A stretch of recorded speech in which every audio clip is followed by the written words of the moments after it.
Order in History, Volume 4, The Ecumenic Age, by Eric Voegelin. Chapter 7, Universal Humanity. Section 4, The Epoch and the Structure of Consciousness. The triad is a unit of experience in process of differentiation and symbolization. This process, in its personal, social, and historical dimensions, is the period which I have called the Ecumenic Age. Once the issue is stated in experiential terms, the temptations to misconstrue the problem of the epoch become intelligible as rooted in the structure of consciousness. On the one hand, neither the ecumenic empires nor the spiritual outbursts alone can mark the absolute epoch, because there is no epoch without historical consciousness. On the other hand, history as the horizon of divine mystery that surrounds the spatially open ecumene can hardly emerge unless the ecumene actually opens under the impact of concupiscential expansion, and the expansion is no more than a senseless rise and fall of peoples and their rulers, unless the consciousness of the historians can relate the events to the truth of existence that emerges in the spiritual outbursts. There is no consciousness of epoch unless something that can be experienced as epochal is happening, indeed, in the process of reality. The experiential complex, though it is an integral unit, thus suggests by its structure a split into subject and object of knowledge. If one yields to the temptation, empires and outbursts are liable to move into the position of events that happen in history, while the historiographer tends to become the recorder of a history that is structured by the events. And between the hypostatized subject and object of historical consciousness, the reality that has become luminous as a process of transfiguration will evaporate. This split cannot be healed by a super or meta-consciousness that will add up the hypostatized components of the experiential complex. If a history of the empires and the spiritual process representing the object pole were to be supplemented by a history of historiography representing the subject pole, the phenotype of the epoch certainly would be improved, but the newly differentiated horizon of mystery would still disappear. Historical consciousness presents the same problem as the philosopher's noetic consciousness. When the luminosity of noetic consciousness is deformed into an anthropology of intramundane man and a theology of a transmundane God, the theophanic event will be destroyed, and with it will be destroyed man's tension toward the divine ground of his existence and the experience of participation. In the same manner, when the symbolisms engendered in the ecumenic age, including historiography, are deformed into events in a history other than the history whose experience they articulate, the process with its eschatological tension will be lost. The impasse of such derailments can be avoided only if one acknowledges the process of differentiation itself as the exclusive source of our knowledge concerning the unit of experience that understands itself as historically epochal when it differentiates. To accept the process of differentiation as the exclusive source of knowledge means, negatively, to renounce all pretense to an observer's position outside the process. Positively, it means to enter the process and to participate both in its formal structure and the concrete tasks imposed on the thinker by his situation in it. First, regarding the formal structure, what differentiates is the consciousness of a structure in reality. The statement implies that the structure has been present before, and will be present after it has been experienced and articulated. So far, the problem can be couched in the language of a subject and object of consciousness. The matter becomes complicated because the structure in question happens to be the movement of reality beyond its structure. The insights gained by the triadic unit of experience are part of the reality itself as it becomes luminous for its movement toward transfiguration. The insight gained is not merely a man's knowledge about a structural oddity in which he may be interested or not, for the gaining of the insight is itself an eschatological event that illuminates the transfigurative structure in man's humanity. Humanity thus reveals itself as the horizon of divine mystery when the process of differentiation is discovered to be the process of transfiguration. Nevertheless, the event of the process becoming luminous for its movement toward eschatological fulfillment does not abolish the cognitive tension between man, the knower, and the structure that now becomes known as pre-existent and post-existent to the event of its discovery. Hence, if the structure differentiated happens to be the movement of reality beyond its structure, the event opens the vista into the past and future of a process in which the event itself marks an epoch. The epoch of the process becoming luminous for its structure. In the light of the new discovery, the earlier symbolizations of the order experienced in reality, be it the oikumene okeanos symbolism or mytho-speculations of the historiogenetic type will move into the position of phases in the same process of transfiguration that now can be symbolized as a humanly universal process, open toward its past and its future. As the ecumeny opens spatially, the surrounding horizon of mystery opens temporally into universal history. This result of the analysis can be expressed in the proposition, in the Ecumenic Age, the process of reality is discovered as a spatially and temporally open field, with man's existence in eschatological tension as its center of consciousness. The formal structure, though it can be analytically isolated, is only one stratum in the process.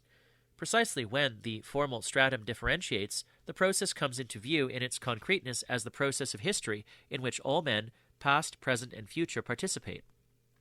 As seen from the new center of consciousness, this process moves through mankind in its earthly concrete existence, with its dimensions, no longer limited, of space and time, and inversely this process is enacted by mankind in its personally and socially concrete diversification. Moreover, the new center of consciousness itself is not that of a disembodied mind either, but the consciousness of a great number of human beings, widely dispersed in space and time over a socially and culturally diversified mankind, in whom the epochal event becomes reality in a wide spectrum of degrees of differentiation, of degrees of disengagement from the primary experience of the cosmos, and specifically from the mytho-speculative historiogenetic experiences of accents on specific problems and omissions of others, of differences in the actual extent of the ecumenic horizon as it opens for a concrete thinker in his concrete situation, and of his actual knowledge of the past of a mankind that has become, for him, universal. Once the stratification and diversification of consciousness is recognized as the structure through which the history of universal mankind moves, the debate about specific marks of the absolute epoch will dissolve into the general inquiry concerning the modes of universal participation, as well as the configuration of these modes in space and time. Under the debate about the characteristics, there lurks the misconstruction of the epoch as an object in the external world whose nature has to be conceptualized by an observer, while in fact it is a phase in the process of differentiation to be described from a participatory position within the process. The conspicuous events which attract attention to the phenomenon of the epoch, to be sure, will stand as the great manifestations of the transition from the truth of the cosmos to the truth of existence. But what is most remarkable about the manifestations is the transition which they manifest. The transition to the truth of existence is an epoch, because the men in whose psyche the differentiations occur experience them as epochal in the sense of constituting an irreversible before and after of meaning in history. The Ecumenic Age is the time in which the symbolisms of the eras and periods were created. When history comes into view as universally human, it is discovered to be characterized by epochal advances of insight into its structure. Section 5. Question and Mystery. The discovery of the epochal structure inevitably raises the disturbing questions concerning the mystery of history. 1. Why should there be epochs of advancing insight at all? Why is the structure of reality not known in differentiated form at all times? 2. Why must the insights be discovered by such rare individuals as prophets, philosophers, and saints? Why is not every man the recipient of the insights? 3. Why, when the insights are gained, are they not generally accepted? Why must the epochal truth go through the historical torment of imperfect articulation, evasion, skepticism, disbelief, rejection, deformation, and of renaissances, renovations, rediscoveries, rearticulations, and further differentiations? In the course of the present study, these questions have obtruded themselves on and off. Their status and function in the process of differentiation, though, has not yet been fully developed, because their relation to the problem of epoch, which must be included in the analysis, has become thematic only now. The questions are not meant to be answered. On the contrary, they symbolize the mystery in the structure of history by their unanswerability. Hence the question as a symbolism sui generis becomes the problem to be clarified. An elementary misunderstanding must be removed first. Since the questions cannot be answered by propositions referring to events in the external world, an epistemologist of the positivist persuasion will dismiss them as pseudo-questions, as Scheinprobleme, devoid of meaning. Within the limits of the positivist horizon, the argument is valid. The questions can indeed not be answered by reference to the world of sense perception. The argument becomes invalid, however, when it goes on to declare the questions for this reason to be meaningless. For the men who have asked them through several thousand years of history to this day do not consider them meaningless at all, even if they find the adequate articulation of their meaning sometimes a baffling task. The denial of meaning runs counter to the empirical fact that they rise again and again as meaningful from the experience of reality. Hence the act of denial, especially when it appears in the context of a philosophical school or movement, must be characterized as the sectarian idiosyncrasy of men who have lost contact with reality and whose intellectual and spiritual growth has been so badly stunted that the meaning escapes them. The question capitalized is not a question concerning the nature of this or that object in the external world, but a structure inherent to the experience of reality. As a consequence, it does not appear in the same form at all times, but shares by its varying modes the advance of experience from compactness to differentiation. The meaning of the question can be ascertained, therefore, only by tracing the modes from the setting in the primary experience of the cosmos through transitional forms to their setting in the context of noetic and pneumatic differentiations. In the setting of the primary experience, the question appears as the motivating force in the act of symbolizing the origin of things through the myth, i.e. by a story which relates one thing or complex of things to another intracosmic thing as the ground of its existence. The myth is the answer to a question concerning the ground, even if the question itself, or the problem of the question capitalized, is not spelled out. Still, moving within the context of the primary experience, the dynamics of the question, then, makes itself felt in the creation of transitional forms, such as the etiological chains which extrapolate the shorter type of myth toward a cause that is believed to be the highest one in the cosmos, and therefore to be eminently qualified to make the whole chain expressive of the non-existent ground of the cosmos. These are the chains that, in the chapter on historiogenesis, I have analyzed under the head of mythospeculation. The function of the question becomes apparent, furthermore, when the creators of the myth reflect on the adequacy of the myth as an expression of the questioning they are experiencing. On occasion of the Memphite theology, I have stressed the footnotes in which the creators of the drama explain why the myth of their choice is a more suitable answer to their quest of the ground than other possible variants. Though documentations of this kind are rare before the Ecumenic Age, the manifestations of skepticism and alienation in the first intermediate period of Egypt, or the Akhenaten episode, leave no doubt about a live critical consciousness in the mythopoetic act. A myth is not a final truth. It is supposed to furnish the answer to a question, and the test of its truth lies with the changing modes of the question as experienced. There must be remembered, finally, the mythopoetic freedom and the insouciance about conflicts between successive extrapolations to the ground within the same society, or between simultaneous extrapolations in well-known neighboring societies. In the successive Sumerian and Babylonian cosmogonies, one high god can replace the other without impairing the truth of the myth. And nobody is seriously disturbed when neighboring Egyptian and Mesopotamian empires both claim to represent the order of the cosmos on earth. This insouciance is intelligible only if the richly diversified field of the myth is understood, not as a collection of conflicting statements, but as a realm of equivalent answers to the same structure in reality experienced, that is, to the question. Their weight of meaning again would lie with the question rather than with the symbolic answer. One might even say that this insouciance, with its weight on the question, is the compact equivalent of the later differentiated understanding of universal humanity. The weight on the question does not make the answer irrelevant. On the contrary, setting aside the stirrings of a critical consciousness that will consider one symbolism preferable to another, the myth has the full relevance of a true insight concerning the etiological order of the cosmos in response to the question concerning the divine ground. The creation of a myth or of a mytho-speculative construction is always motivated by the experience of a thing and the question its existence raises. But neither the experiential motivation nor the process of creation and construction need be in the foreground of consciousness. If anything is characteristic of stable cosmological societies, it is the lack of concern about the motivating experiences or about conflicts. The finished symbolism, which tells the story of a genesis from the highest cause down to the existent thing, is accepted without further questions. What is meant by this unquestioned acceptance of the myth in the cosmological style of truth will become clear from the humble but eminently practical instance of a Babylonian incantation against toothache. The ache was supposed to be caused by a worm who had found his habitat in the diseased area.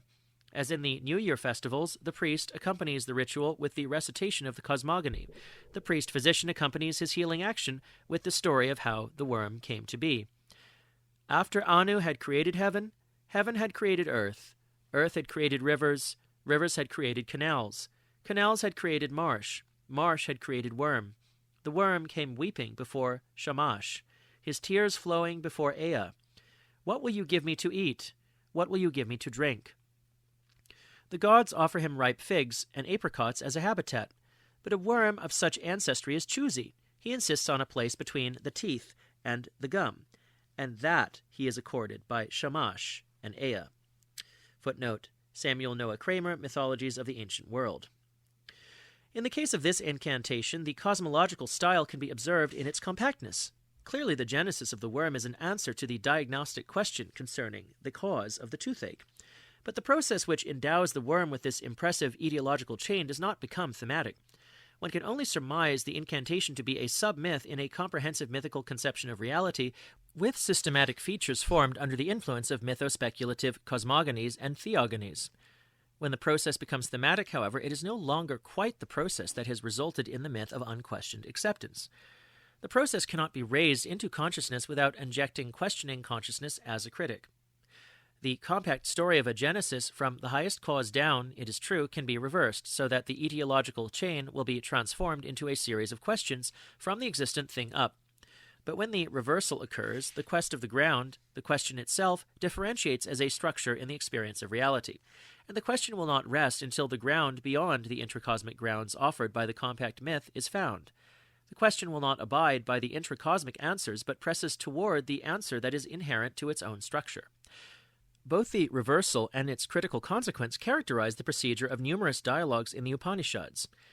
A typical case of competitive questioning by which the wisdom of the Brahmana Yajnavalkya is tested is the following passage from the Brihad Aranyaka Upanishad 3.6.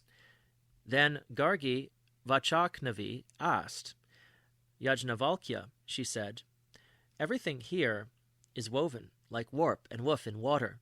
What then is that in which water is woven like warp and woof? In air, O Gargi, he replied. In what then is air woven like warp and woof? In the worlds of the sky, O Gargi, he replied. Footnote: Max Muller's translation, quoted from Hindu scriptures. The questioning lady then drives the Brahmana through the following links in the etiological chain: the world of the Gandharvas, demigods, of Aditya, the sun, of Chandra, the moon, of the Nakshatras, the stars, of the Devas, the gods, of Indra, of Prajapati, and finally the worlds of Brahman. The questioning concludes, in what then are the worlds of Brahman woven, like warp and woof? Yajnavalkya said, O Gargi, do not ask too much, lest thy head should fall off. Thou askest too much about a deity about which we are not to ask too much. Do not ask too much, O Gargi. After that, Gargi Vachaknavi held her peace. The Indian dialogue goes through a chain of intracosmic causes of the same type as the Babylonian incantation, and yet the reversal of the chain is more than the exploitation of a formal possibility, for the descent from the highest cause down comes to rest on the thing to be explained. Its emphasis lies on the objective order among things in the cosmos, while the ascent from the existent thing up, from the everything here, closely related to the Heraclitean this cosmos here, moves the tension of existence with its unrest of the quest to the fore. The question is not just any question, but the quest concerning the mysterious ground of all being. The hierarchical fabric of things in the cosmos is taken for granted, but the knowledge of this order as symbolized through the myth will not assuage the unrest of the questioner. The question urges on, beyond the reality covered by the myth, toward the border where the realm of symbols is exhausted and the questioner's head is threatened to fall off, if he persists after the goal has been reached. The dialogue reveals the questioning ascent as a process of participation by which man's humanity becomes luminous as that of the self in its questioning tension toward the ground, of the Atman in its relation to the Brahman in the language of the Upanishads. The dialogues of the Upanishadic type enact the question that leads toward the ground, but in their self-interpretation this differentiating act is a commentary within the Vedic tradition. They establish the questioning consciousness as an ordering force of existence, but they understand this movement beyond the myth not as a break with the myth. Neither the Upanishadic differentiations nor their later elaborations in the Vedanta systems are experienced as a breakthrough that constitutes an epoch in history. All have their status within the comprehensive culture of Hinduism as one possibility of man's understanding of his relation to the world and the divine forces among others. Yajnavalkya's Brahmanic mode of the question is not the philosopher's mode that engenders the symbolism of the nous as the third god in a sequence of divine ages, nor is it the pneumatic mode of the prophet who demotes all other gods to the status of false gods, or even no gods. There is no doctrine in Hinduism that attaches itself to an historic theophany like the Christian dogma to the epiphany of Christ. The culture of Hinduism accommodates equally the devotees of Vishnu or Shiva and the Brahmanic mystics. It has room for polytheism, monotheism, and atheism, for orgiastic cults and ascetic discipline, for a personal god and for an impersonal ground of being. Hinduism as a religion has no historical founder. It is the Sanatana Dharma, the eternal religion that has no end, as all the things have that have a beginning. It is the archetype of religion that has appeared and will reappear in the worlds as in succession they are created, destroyed, and recreated. In the culture of Hinduism, historical consciousness is muted by the dominance of late cosmological speculations on the cosmos as a thing, with a beginning and an end, as a thing that is born and reborn in infinite sequence. The hypostasis of the cosmos and the fallacious infinite of cosmological speculation can be identified as the stratum in the Hinduist experience of reality that has not been broken by epochal events comparable to the noetic and pneumatic theophanies in Hellas and Israel. As a consequence, the Brahmanic experience of reality does not develop the self-consciousness of the Platonic Aristotelian philosophy as a noetic science. In its self-understanding, it is a darshana, a way of looking at reality from this particular thinker's position. Footnote: for the characterization of Hinduism I have drawn on Helmut von Glasenapp, Der Stufenweg zum Göttlichen, Shankara's Philosophie der All-Einheit. The characterization of Brahmanic consciousness had to be chiefly negative, because it presents the case of a breakthrough which, by noetic and pneumatic standards, does not reach its goal. This incompleteness, however, must not obscure the fact that an incipient breakthrough has occurred indeed. The truth of existence has been differentiated up to a point, and the point lies high enough to allow the grandiose flowering of Brahmanic consciousness into the mysticism of Shankara, circa AD 800. Still, the dominance of the cosmological fallacies seriously impairs the experience of reality and its exploration. The masterful comparative study of Shankara and Eckhart by Rudolf Otto in his Mysticism East and West, 1932, shows both the acumen of Shankara, which sometimes is analytically more articulate than Eckhart's, and the fundamental difference between the two thinkers. To the Hindu thinker, the world is a delusion. To Eckhart, it is the one and only world in which the God who has created it has become incarnate. The Brahmanic breakthrough, which does not quite reach its goal, can now be more adequately characterized as a truth of existence which, in its differentiation, stops short of the theophanic event which constitutes epochal consciousness.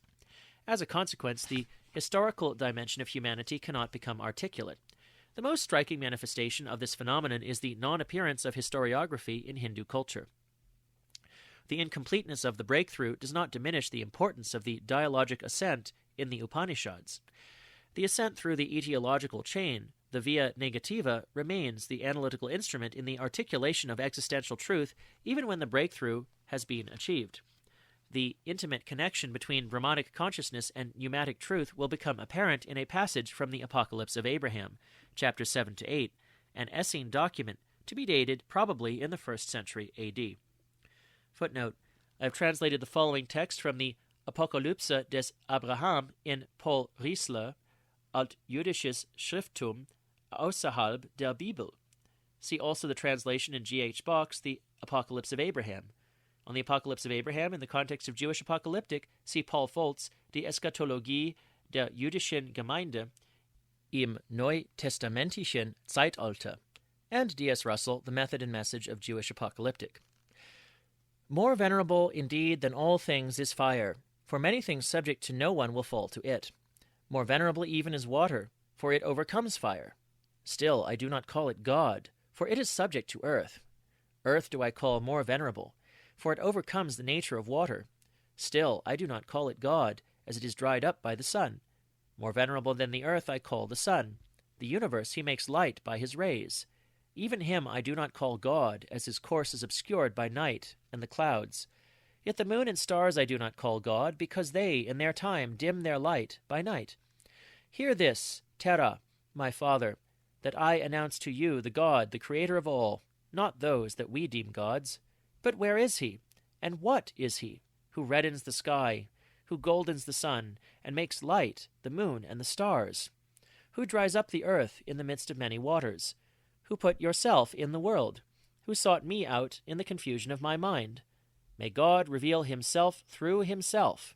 When thus I spoke to Terra, my father, in the court of my house, the voice of a mighty one fell from heaven in a cloudburst of fire and called, Abraham, Abraham.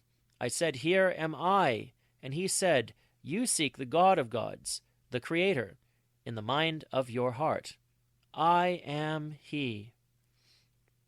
The apocalyptic passage is carefully organized. There is a first part, closely resembling the dialogue of the Upanishad, with its series of questions. When the etiological chain is exhausted, however, there does not follow an evasive closure of the quest, but the flat announcement of the God beyond the intracosmic divinities of the chain as the object of the search. When this point is reached, furthermore, the quest is not discontinued because otherwise the head might fall off, but a further search is recognized as useless because knowledge beyond this point is possible only through a theophany. And the quest is consistently climaxed, finally, by the revelatory confrontation of God and man, couched in the symbolism of the thorn bush episode. A well-organized text of this kind, with considerable literary ancestry, is not a primitive document. It is a sophisticated analysis of the transition from cosmological truth to the truth of order in existence through the divine-human encounter. It deserves more attention than, as far as I know, it has hitherto received. The etiological chain, it would seem at first sight, is introduced only with the intention of rejecting the symbolisms of a strongly cosmological environment.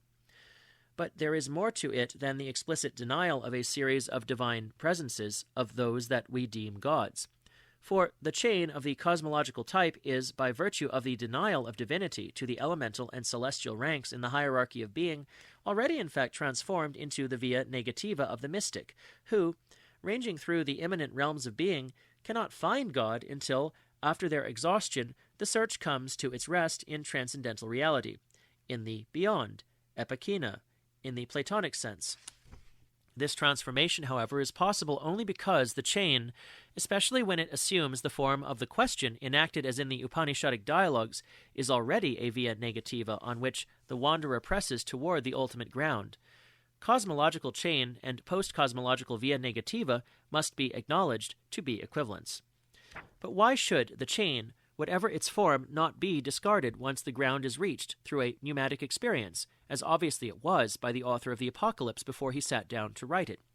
The answer is given by the announcement of the Creator God inasmuch as it restores to an otherwise superfluous chain its function by recognizing it as the order of things existent from the creative ground.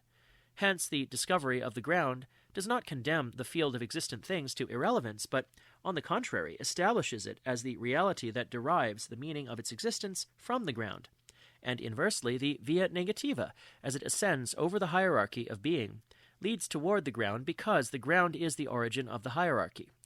The transformation of the chain is a further step of disengagement from the cosmological style of truth. The Babylonian incantation accepted the finished chain as the objective order of intracosmic things. The Brahmanic dialogue moved the question into the center and made the border of transcendence visible, without, however, doubting the order of the intracosmic chain. The Essene Apocalypse abolishes the intracosmic order and replaces it by an order of creation that leads to the Creator God. Still, the order of creation does not lead by itself to the Creator, but does so only if in creation there is a heart in search of God. The mind of the heart, in the Apocalypse, is the Aramaic equivalent to the Platonic Aristotelian psyche, and the Augustinian anima animi as the term designating the site of the search. It is the site where immanence and transcendence meet, but that is itself neither immanent nor transcendent. The text makes the in-between character of the tension and its site admirably clear. The tension of God seeking man and man seeking God, the mutuality of seeking and finding one another, the meeting between man and the beyond of his heart. Since God is present even in the confusion of the heart, preceding and motivating the search itself, the divine beyond is at the same time a divine within. Subtly, the unknown author traces the movement from within to beyond as it passes from the confusion of the mind to the search of the unknown that is present in the search as it was in the confusion, and further on to the call from beyond, until what in the beginning was a vague disturbance in that part of reality called the heart has become a clear confrontation in the here am I, and I am he. The Apocalypse is an analytical masterpiece, comparable in rank to the Platonic ascent to the kalon in the Symposion. The Apocalypse of Abraham displays a vivid consciousness of epoch. In the story preceding the passage quoted, Terah produces images of gods, and Abraham is his helper. In this function, Abraham witnesses the deterioration of the images through breakage and fire, and is moved to reflections by an obsolescence which is the sound basis of the business. He is particularly impressed when in transport a statue's head falls off. That is what happens to the gods whose creator God is man.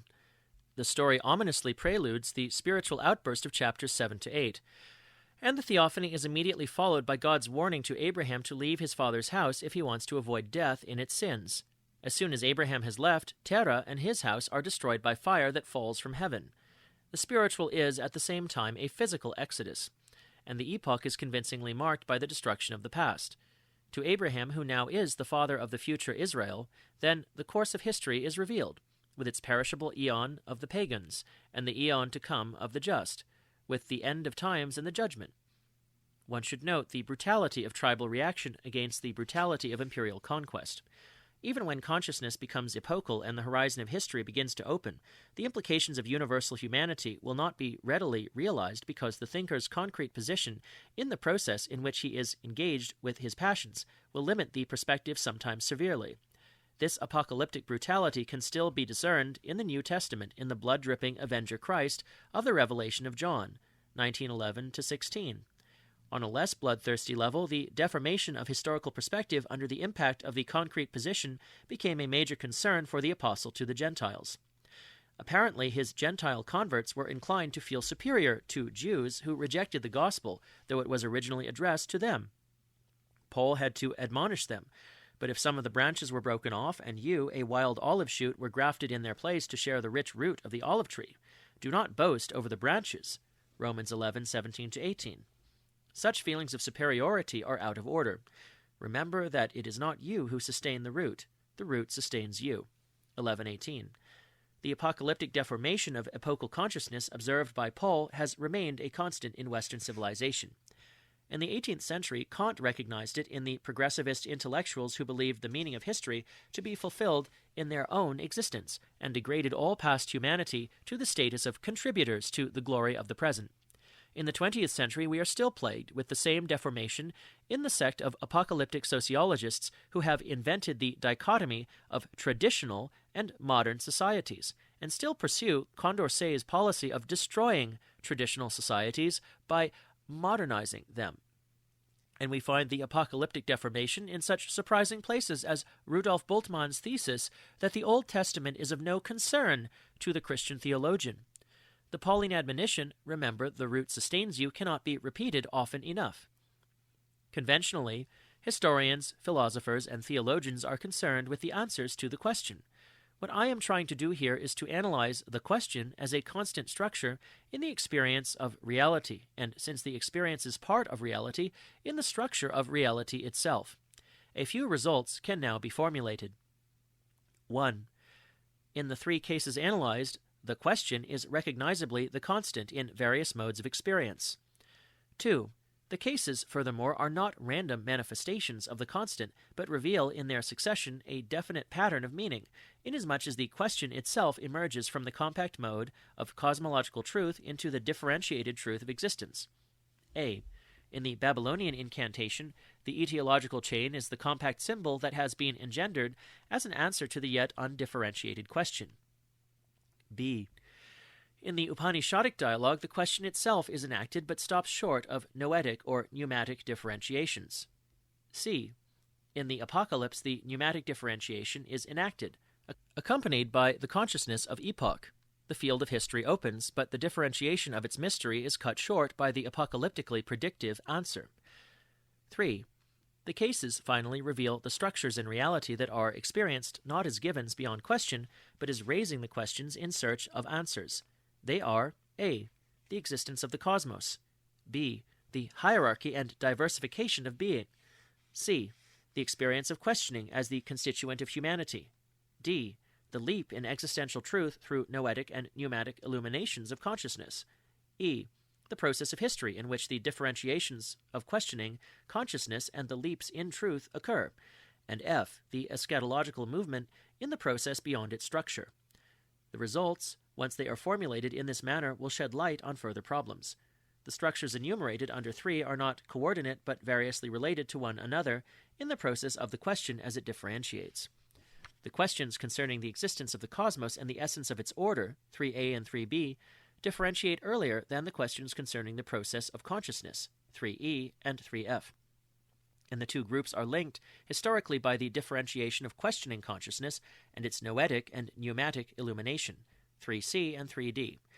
In the 19th century, in the climate of a doxography which had separated the symbols from the experiences which engendered them, an interpretation of this sequence could hardly go beyond such clichés as static, dynamic. Even today, one still can read of the ancients who had a static conception and philosophy of the cosmos, while the moderns have overcome such backwardness by a dynamic conception of reality that comprehends the astro- and geophysical process, the evolution of plant and animal life, and the evolution and history of man. Such categorizations on the doctrinal level transform the process of differentiation and its phases into a true-false game played with propositions by an hypostatized history. They ignore the empirical fact that man's questioning experience of reality is structurally always complete as far back as our historical sources go. The existence and essential order of the cosmos, it is true, predominate in the primary experience, but the cosmos is far from being conceived as a static entity that always had and always will have its present structure. The mytho-speculative constructions concerning the origin of the cosmos and its contents, as well as the rituals of cosmogonic renewal, symbolize the experience of a process in which the structure came to be what it is at present, and in which it also may disintegrate again. The cosmos and its order is experienced not as static, but as precariously stabilized in a now that may be engulfed by the process from which it emerged. What keeps the order in being is man's participation in the cosmic divine process through rituals of renewal. All of the structures enumerated under 3 thus are present in the questioning experience even in its compact cosmological modes. The question is complete even in the cosmological style of truth. Nevertheless, the differentiation of noetic and pneumatic insights of the historical dimension of human consciousness and the eschatological movement in reality affect the experience of a precariously stable cosmos by shifting the accents from stability to precariousness. Nothing, of course, has changed in the cosmos at large, setting aside such natural catastrophes as great floods, prolonged droughts, earthquakes, volcanic eruptions, and the observation of the equinoctial precession, which always serve as reminders that the cosmos is not altogether stable. The sharper awareness of precariousness is caused by disturbing changes in the process, not of nature, but of history. Since society is part of cosmic reality, a major breakdown of social order as it occurs in the first intermediate period of Egypt can impair the general trust in cosmic order, as well as the faith in its symbolization through the hitherto accepted myth. When the process of history represents the process of reality preeminently, the events of history, rather than of nature, become crucial as criteria of order and disorder in the cosmos. The responses to the differentiated awareness vary widely. One response, the disintegration of trust in the cosmic order, becomes manifest in the literature of skepticism and alienation in Egypt in the late 3rd millennium BC. The same period, however, also witnesses the rise of the historiogenetic speculation that extrapolates the imperial order to its divine cosmic origin, endowing the historically concrete order with an eschatological index. The most elaborate construction of this type, related to its Sumerian Babylonian predecessors, is the Israelite historiogenesis ab creatione mundi. The general erosion of faith emanating from historical events thus is countered by the mytho-speculative symbolization of specific faith in a concrete social order as ultimate, and this feat is accomplished by blending compactly the trust in a not yet differentiated truth of existential order into the contingent order of society. When this attempt to save the stability of cosmic order by stopping history is exposed to the further vicissitudes of history, the compact symbolism dissociates into the two realities of apocalyptic consciousness, i.e. a senseless present history to be followed in metastatic expectation by a divinely ordered, perfect state of existence. Moreover, problems comparable to those of the imperial Near East can arise on the pre-imperial level of social order. From the archaeological side, it has recently been suggested that the spiritual outburst of the Buddha, circa 500 BC, is a response to the expansion of kingdoms with their creation of a court and urban center of culture, from the west of India to the Ganges Valley. The disturbance of social order on the village and tribal level, accompanied by the glaring discrepancy between the lifestyle of a luxurious court and the misery of the surrounding countryside, are supposed to have been motivating experiences in the Buddha's search for salvation, through escape from the suffering of this world into the divine world of the nirvana. Footnote: Walter A. Fairservice, Jr., The Roots of Ancient India, The Archaeology of Early Indian Civilization. See especially Table 9, The Movement of Urbanization from West to East in Northern India. The Buddha's response to the tension in reality resembles the apocalyptic split of consciousness, but the Buddha could be more consistently radical because in his situation he did not have to contend with a millennial representation of man's order of existence in this world by the cosmological empires, or with a historiogenetic symbolism that raised imperial to the rank of cosmic order, or with noetic and pneumatic revelations that endowed the structure of this world with divine sanction. Once the intracosmic divinities of an agricultural society had been rejected, there was no differentiated experience that would have prevented him from taking the shortcut to the divine void behind the world. No more in Buddhist consciousness than in Upanishadic does the question concerning the mystery of the process fully differentiate in India. History obtrudes itself, it is true, but its problems are deformed by the fallacious infinity of a cosmic process that has split off from the void. In the Near Eastern and Mediterranean area, where the differentiation does occur, the historical events cast a shadow so dark that history must be stopped, either historiogenetically or apocalyptically, if the order of the cosmos is to be saved.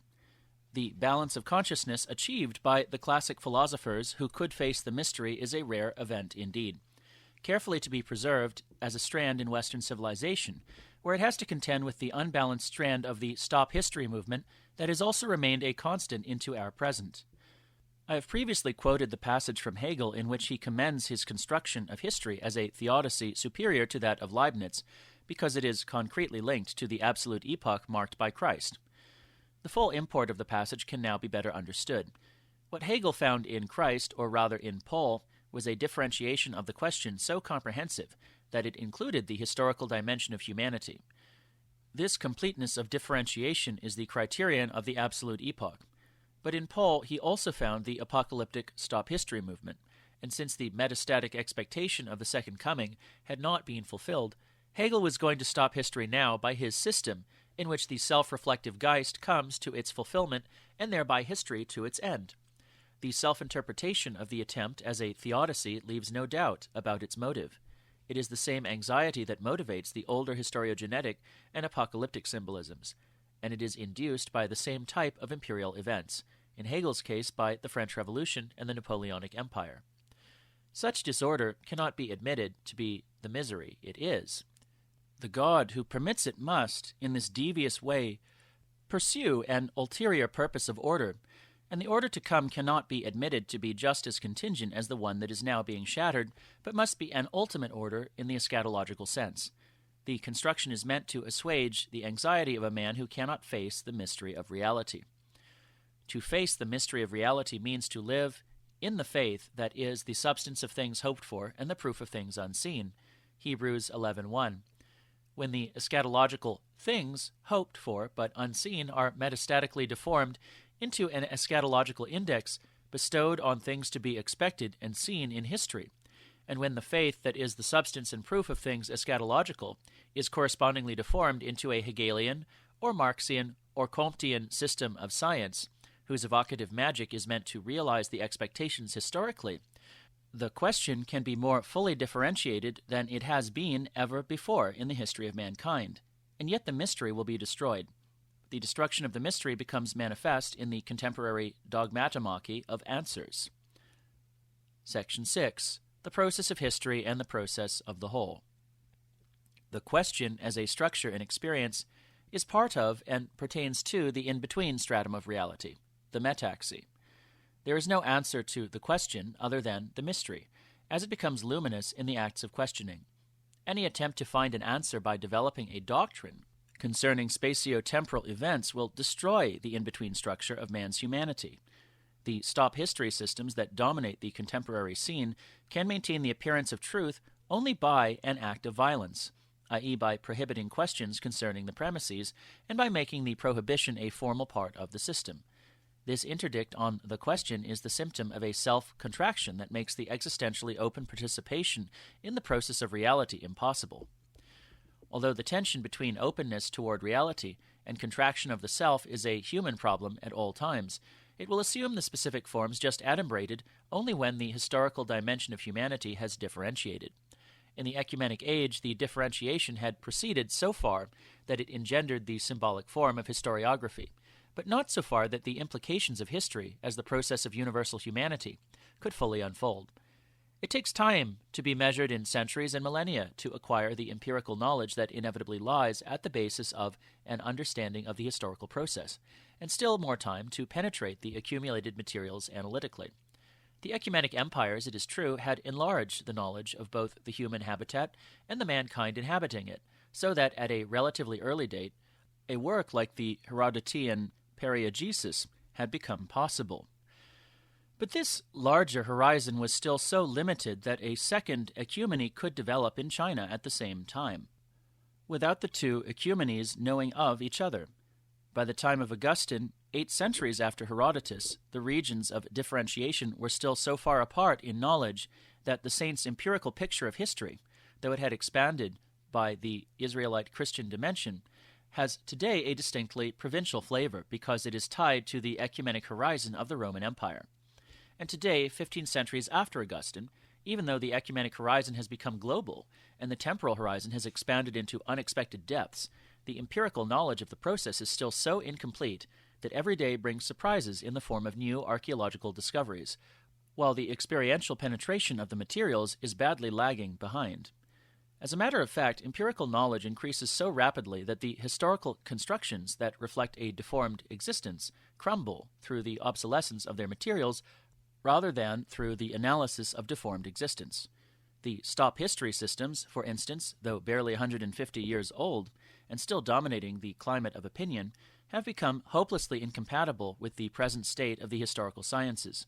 Or, in an even briefer time, the developments in archaeology, prehistory, and radiocarbon dating have completely upset the idea that high civilizations have their origin in the conquest of agricultural settlements by nomadic tribes, an idea that still prevailed when I was a student in the 1920s. These remarks are meant to bring into focus the meaning of existentially open participation in the process of history. History, it appears, has a long breath. If one realizes that we are still grappling today, and still inconclusively, with the problems set by the differentiations of consciousness in the Ecumenic Age, one may feel that nothing much has happened during the last 2,500 years. While it would be wrong to translate this sentiment into the doctrinaire conclusion that there is nothing new under the sun, the feeling has its importance as a safeguard against the human weakness of elevating one's own present into the purpose of history. It will always be a wholesome exercise to reflect that 2,500 years from now, our own time will belong to as remote a past as that of Heraclitus, the Buddha, and Confucius in relation to our present. The further reflection on what will be worth remembering about our present and why will establish the perspective in which it must be placed. Our present, like any present, is a phase in the flux of divine presence in which we, as all men before and after us, participate. The horizon of the mystery in time that opens with the ecumenic expansion in space is still the question that presents itself to the presently living, and what will be worth remembering about the present will be the mode of consciousness in our response to the question. The question remains the same, but the modes of asking the question change. Things happen in history, indeed. This last sentence, however, is loosely formulated. More precisely, one would have to say, what happens in history is the very process of differentiating consciousness that constitutes history. This structure of the process creates the peculiar problem that the empirical knowledge of the process has to be included in the mode of response, once man's existence has become luminous for its historical dimension. The obligation has its strange aspects inasmuch as history is not a finite collection of events given once for all, but a process that continues to produce itself through the men who participate in it.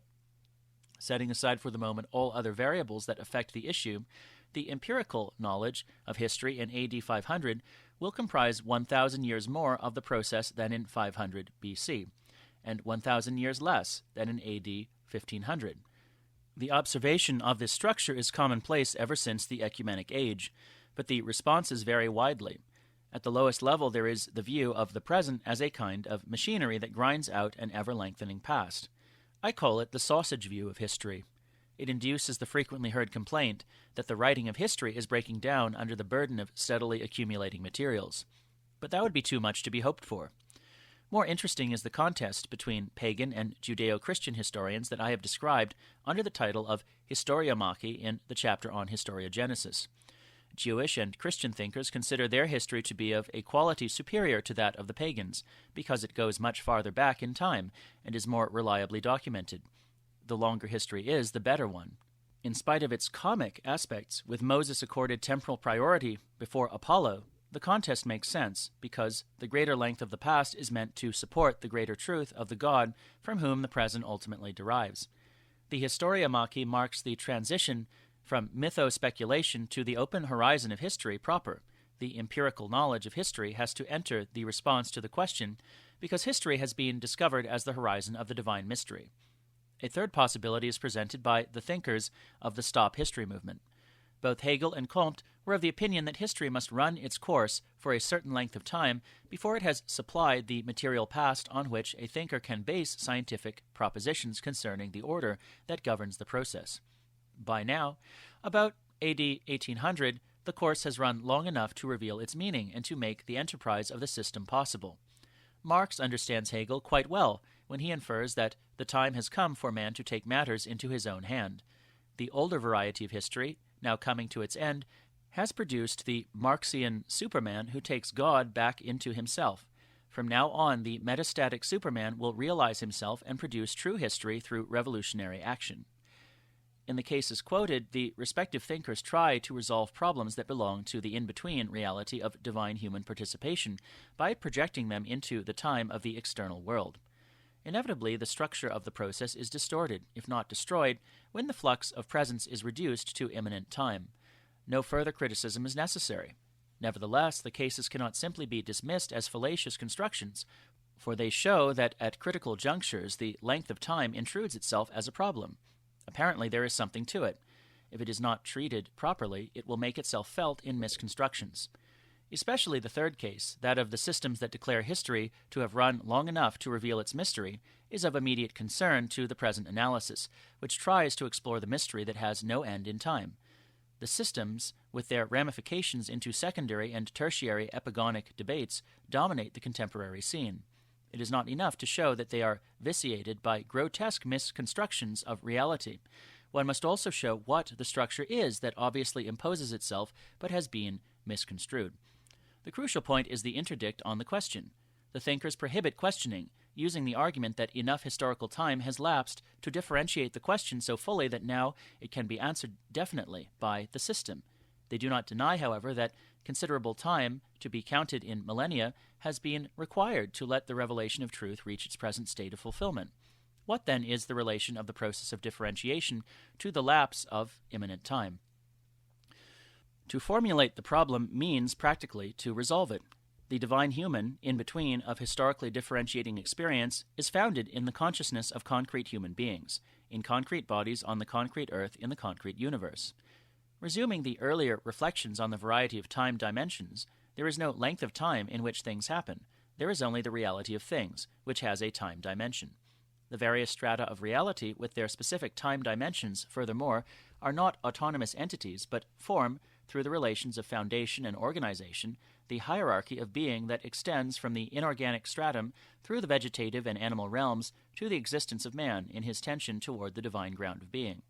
There is a process of the whole of which the in-between reality with its process of history is no more than a part.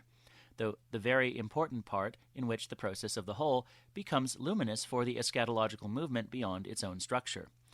Within this process of the whole, then, some things, as for instance the earth, outlast other things, as for instance the individual human beings who inhabit the earth, and what we call time, without further qualifications, is the mode of lastingness peculiar to the astrophysical universe that permits its dimension of time to be measured by its movements in space.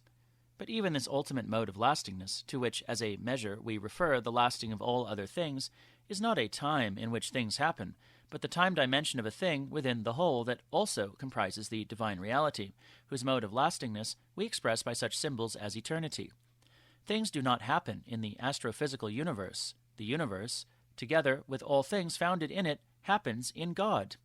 The conception of a length of time in which history happens thus is burdened with a double fallacy.